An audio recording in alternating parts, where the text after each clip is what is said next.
Paz do Senhor, meus irmãos, muito bom dia. É muito bom estar novamente aqui neste canal. Eu tenho uma palavra do Senhor para você nessa manhã. Eu espero que você continue conosco até o final dessa mensagem. Se você não é inscrito no nosso canal, você pode fazer isso agora, se inscrever no nosso canal, ativar o sininho de notificação, curtir e compartilhar essa mensagem também com seus contatos, se você tem sido abençoado com o nosso trabalho e com o nosso ministério. Antes de mais nada, nós vamos orar, agradecer ao Senhor pela noite de sono, por esse dia abençoado que se inicia, e nós sabemos que o Senhor tem muito a nos falar neste momento agora. Nós vamos orar. Pai, te agradeço por esta noite, por tudo que o Senhor é, ó Pai, por tudo que o Senhor tem realizado nas nossas vidas. Somos gratos. O nosso coração transborda de alegria pela Tua presença e por podermos entender que o Senhor está conosco em todos os momentos, sejam eles momentos de dificuldade, sejam eles momentos alegres, ó Pai, sejam eles, ó Pai, qualquer momento que vivamos, o Senhor está conosco, cuidando de todos os detalhes. Por isso, nesta hora, usa a minha boca, Senhor, para que a Tua igreja, para que esses que estão assistindo essa mensagem sejam impactados por ela, em nome de Jesus. Amém. Amém, irmãos? Nós vamos meditar num texto que se encontra lá em Efésios, no capítulo 3, do versículo 14 ao versículo 21. Efésios, capítulo 3, do versículo 14 ao versículo 21, que diz assim: Por esta razão, eu me ponho de joelhos diante do Pai, de quem toda a família nos céus e na terra recebe o nome. Peço a Deus que, segundo a riqueza da sua glória, conceda a vocês que sejam fortalecidos com poder, mediante o seu Espírito no íntimo de cada um, e assim, pela fé que Cristo habite no coração de vocês, estando vocês enraizados e alicerçados em amor, isto para que com todos os santos vocês possam compreender qual é a largura, o comprimento, a altura, a profundidade e conhecer o amor de Cristo que excede todo entendimento, para que vocês fiquem cheios de toda a plenitude de Deus. Ora, aquele que é poderoso para fazer infinitamente mais do que tudo que pedimos ou pensamos, conforme o seu poder que opera em nós. A Ele seja a glória na Igreja, em Cristo Jesus, por todas as gerações, para todo sempre. Amém. Texto lindo, maravilhoso. E esse texto é a segunda oração de Paulo registrada nesta carta de Paulo aos Efésios. É o registro de uma oração de Paulo que ele faz logo na sequência da primeira oração que se encontra registrada lá no capítulo 1, do versículo 15 ao versículo 23. Ele ora pedindo entendimento nessa primeira oração. Entendimento e a iluminação para visualizar o que temos à nossa disposição. E já nesse texto que nós lemos agora, nós vemos que ele pede a capacitação. E agora nessa perspectiva de querer conhecer, para se tornar para ele se tornar para ser. Paulo está preso, está algemado, e ele não faz nenhum pedido das suas necessidades físicas. Ele não pede para ficar livre, ele não pede para ser alimentado, ele não pede para tomar banho, ele não pede saúde, ele não pede conforto. Ele está algemado, preso numa masmorra, e ele pede algo que vai além do que conseguimos ver. Ele pede revestimento de poder. Paulo estava preso, impedido de viajar, de ter contato com pessoas. Ele estava impedido de sair de casa, mas ele continuava exercendo o seu ministério. Os irmãos, aqui podemos fazer uma pausa para você meditar junto comigo. Pode ser que as situações que estamos vivendo não são nem uma fagulha do que Paulo viveu naquela prisão, mas também nós estamos, alguns de nós, impedidos de sairmos de nos relacionar, mas que essa seja uma lição valiosa para as nossas vidas, que possamos continuar fazendo o ministério que o Senhor colocou nas nossas mãos, e assim nós temos feito. Nós temos atingido lugares que jamais imaginaríamos atingir. Nós temos falado e ministrado para pessoas que jamais potencialmente seriam os nossos ouvintes. Então nós precisamos continuar exercendo esse ministério que o Senhor colocou nas nossas mãos. Entendemos que quando nós oramos, nossos irmãos, quando nós clamamos ao Senhor, o lugar que nós estamos, ele se transforma. Paulo nos dá aqui essa lição. Para alguns ele era um presidiário, para outros ele era um homem com boas palavras, sabia se comunicar muito bem. para outros ele era um grande servo de Deus. Mas o que ele era no Senhor? E o que ele era no Senhor, assim foi devido à sua vida de oração. Paulo orava em todos os momentos da sua vida. Nos momentos de alegria, nos momentos de conquista, nos momentos de tristeza, nos momentos de perseguição. Irmãos, nós precisamos resgatar essa missão que temos de orar.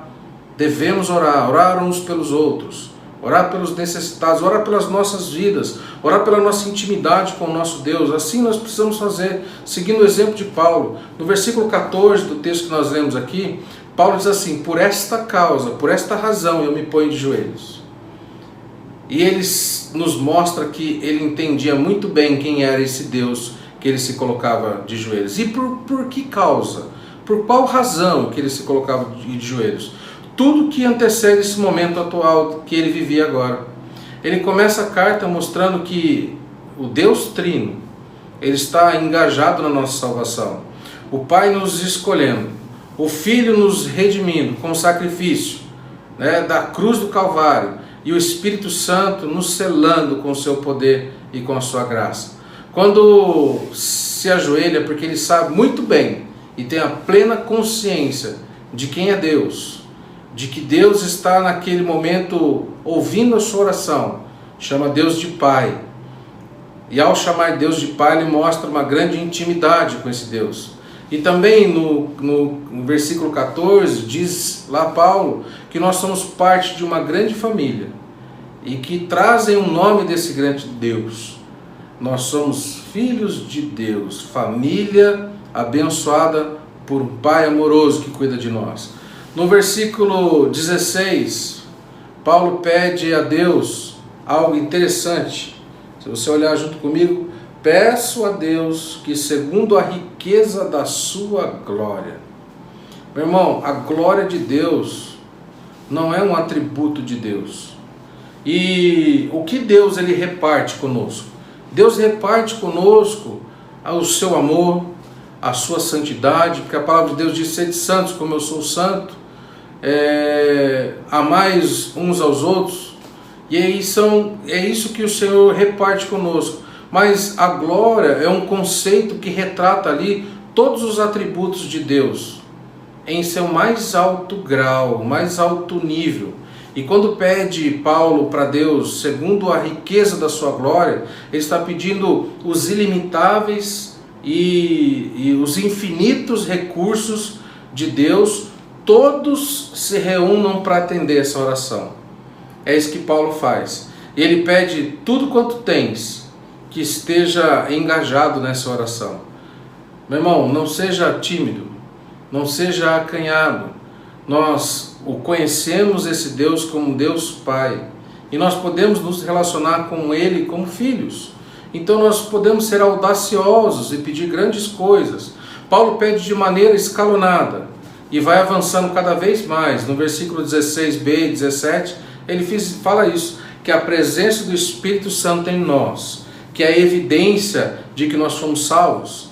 Se você tem o Espírito Santo de Deus, se você foi preenchido com a presença do Espírito Santo de Deus, essa pode ser a sua resposta quando te questionarem. Você tem certeza da sua salvação? Eu tenho certeza da minha salvação porque o Espírito Santo de Deus está em mim. Eu tenho certeza dessa salvação. Então, além da presença do Espírito Santo, agora ele pede o poder. Ou seja, a capacitação. Ele realizou o ministério que ele realizou então no poder do Espírito Santo. E nós vemos isso também na vida de Jesus. Quando Jesus, após o seu batismo, lá com João Batista, a palavra de Deus diz que logo após o seu batismo, ele foi levado pelo Espírito Santo de Deus ao deserto. E ao entrar no deserto, diz que ele estava cheio do Espírito Santo de Deus. E quando saiu daquele momento de tentação, daquele momento onde ele venceu o diabo com suas estratégias satânicas, Jesus foi alimentado pelos anjos e ao sair dali, diz a palavra de Deus que ele sai do deserto no poder do Espírito Santo e inicia o seu ministério público. E ali curando as pessoas, apresentando as boas novas, que era ele mesmo, dizendo a todos eles ali que estavam presentes naquele momento, quando andava, que era necessário arrependimento, era necessário o reconhecimento de que Jesus é o Filho de Deus. E por que nós precisamos ser revestidos com esse poder? Porque nós somos fracos, irmãos. Nós desistimos na primeira batalha, nós paramos no primeiro obstáculo. E Deus sabe muito bem, conhece a minha e a sua estrutura. Ele sabe que nós somos pó e que nós precisamos desse revestimento na nossa vida, dentro de nós, para nos tornarmos então capacitados a enfrentar todas as dificuldades, as batalhas, as lutas e os obstáculos da vida, e sabendo que no final de todas elas nós vamos estar ali vencedores, porque o Espírito Santo de Deus está conosco. Controla as nossas ações, controla as nossas vidas, controla o nosso ir, o nosso voltar, o nosso falar, o nosso agir. É assim que nós clamamos. Tem um cântico lindo que nós cantávamos na igreja, quando estávamos reunidos lá em comunidade, e diz: Espírito Santo de Deus, vem controlar todo o meu ser, o meu pensar, o meu falar, o meu sentir, o meu agir. E clamávamos e cantávamos: Espírito. Linda essa música. Precisamos do poder, irmãos, para viver aqui neste mundo, segundo o pedido, que assim, como o texto está dizendo aqui, ó, versículo 17, e assim, pela fé, que Cristo habite no coração de vocês. E assim, pela fé, habite Cristo no coração de vocês. Habitar no grego, meu irmão, são duas palavras: paroikel e katoikel. Paroikel significa a habitação do viajante, que fica hospedado por um período, por um tempo, e logo vai embora. E kaitokel, habitar, significa como ser o dono da casa, morar naquele lugar, estabelecer residência fixa naquele lugar. E o que Paulo ora aqui dizendo é que, Senhor, nós não queremos que o Senhor seja um hóspede nas nossas vidas, nós queremos que o Senhor seja o dono, o residente permanente no nosso coração e na nossa casa. No versículo 17 diz também, usa duas palavras: arraigados e alicerçados. Interessante essas duas palavras, que arraigados nos dá a ideia de raízes e de sustentação, em conjunto com a palavra alicerçado, que também nos dá essa ideia de construção base e sólida a partir do alicerce. A ideia de Paulo é de sermos plantados em amor, alicerçados nesse amor, que é a principal virtude cristã. Nós podemos fazer qualquer coisa, mas sem amor não valemos nada. O amor é evidência, irmão, do discipulado. João 13:35, a palavra de Deus diz assim: nisto conhecerão que sois os meus discípulos, se vos amardes uns aos outros. Aí no versículo 18 e no versículo 19 do texto que nós estamos lendo, diz assim: isto para que, com todos os santos, vocês possam compreender qual é a largura, comprimento, altura e profundidade, e conhecer o amor de Cristo. Nós vemos aqui que existem dois verbos que nós podemos citar: conhecer e compreender. Compreender significa que tem um conhecimento intelectual, passa pela nossa razão. E compreender esse conhecimento intelectual, e conhecer é algo que nós experimentamos, passamos por uma experimentação. Paulo fala que nós devemos compreender a largura, o comprimento e a profundidade do amor de Cristo, mas também que precisamos entender as dimensões desse amor. E no versículo 18 diz ele lá: isto que com todos os santos vocês possam compreender. Compreendam esse amor, entendam esse amor, entendam. E aí em seguida ele diz lá: e conhecer o amor de Cristo. Ou seja, o quanto você tem experimentado desse amor de Cristo, quanto você tem provado deste amor de Cristo para a tua vida, do sacrifício que Jesus fez na cruz do Calvário a morrer pelos nossos pecados. Quanto você tem experimentado disso? Não existe esse negócio de crente longe da igreja. Hoje nós vemos que A grande dificuldade que nós temos ouvido agora, que nós precisamos pensar, planejar agora para o nosso retorno, é exatamente trazer esses que já não estavam nem indo na igreja.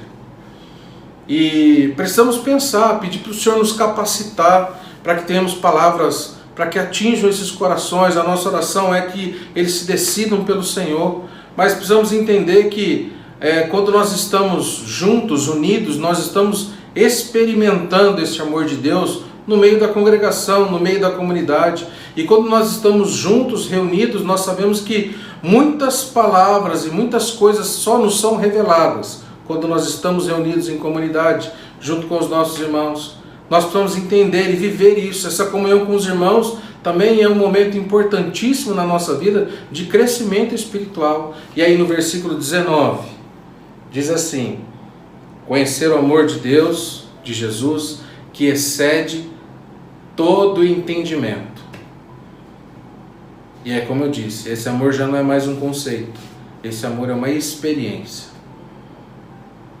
O que você tem experimentado desse amor de Cristo na tua vida?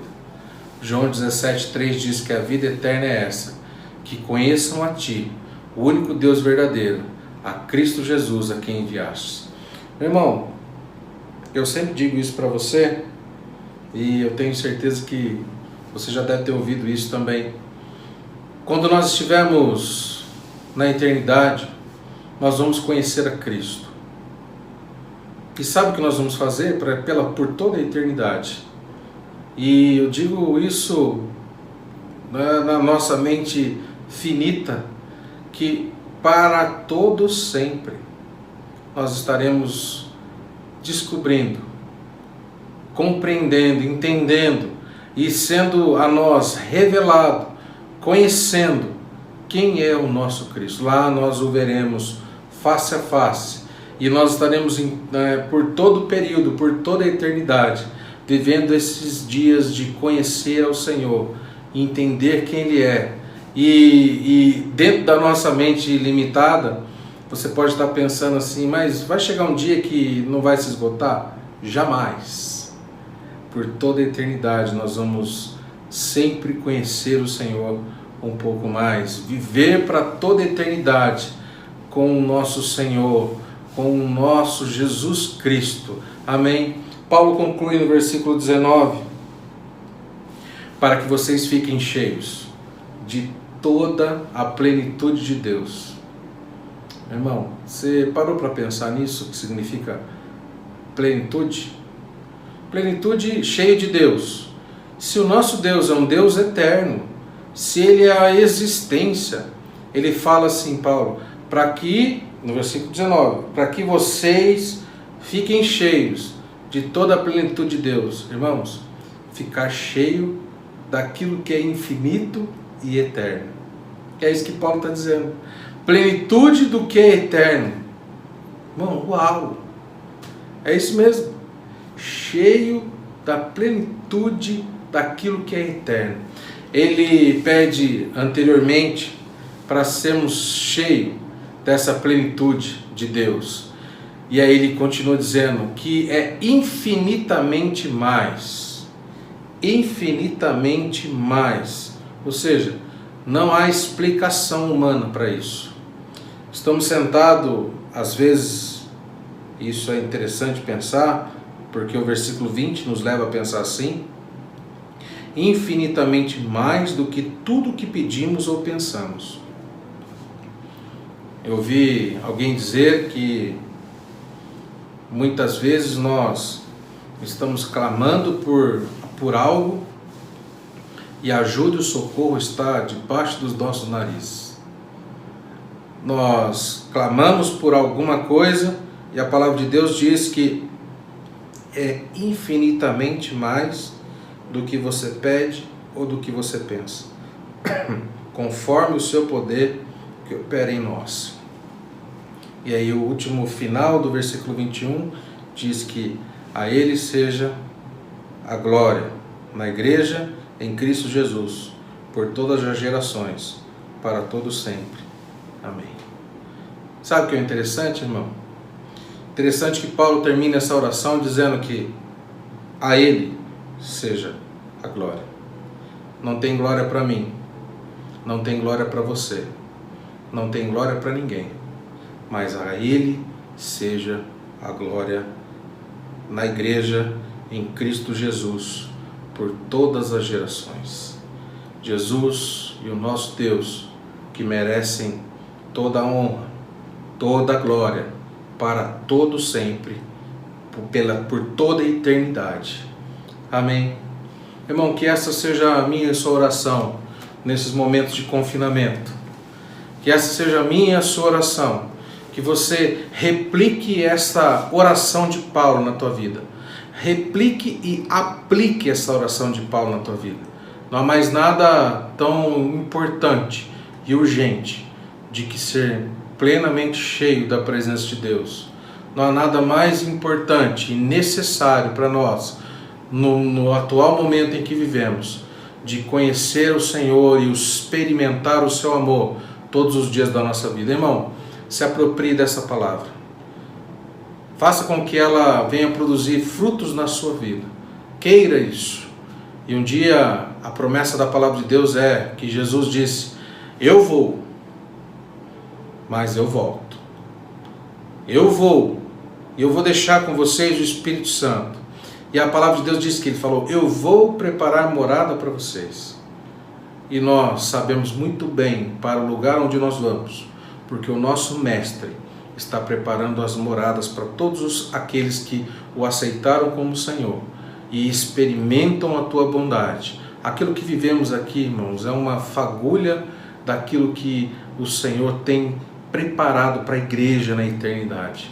Viva nessa perspectiva do que é eterno e não na perspectiva daquilo que é finito, mas sim daquilo que é infinito. Amém? Vamos orar? Pai, obrigado pela tua palavra, obrigado por esse tempo, obrigado pelo entendimento que ela nos traz.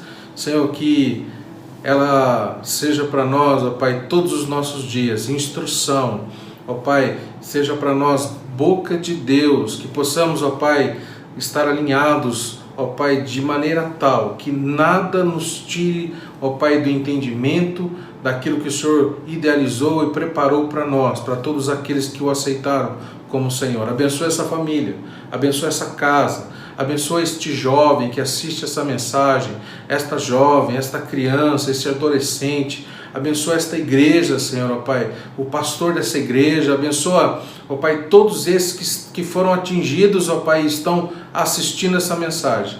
Que ela produza frutos nesses corações, em nome de Jesus. Nós te agradecemos e te louvamos, em nome de Jesus. Amém. Deus abençoe você, Deus abençoe sua casa, sua família e tudo que você fizer, que Ele seja bendito também, em nome de Jesus. Amém.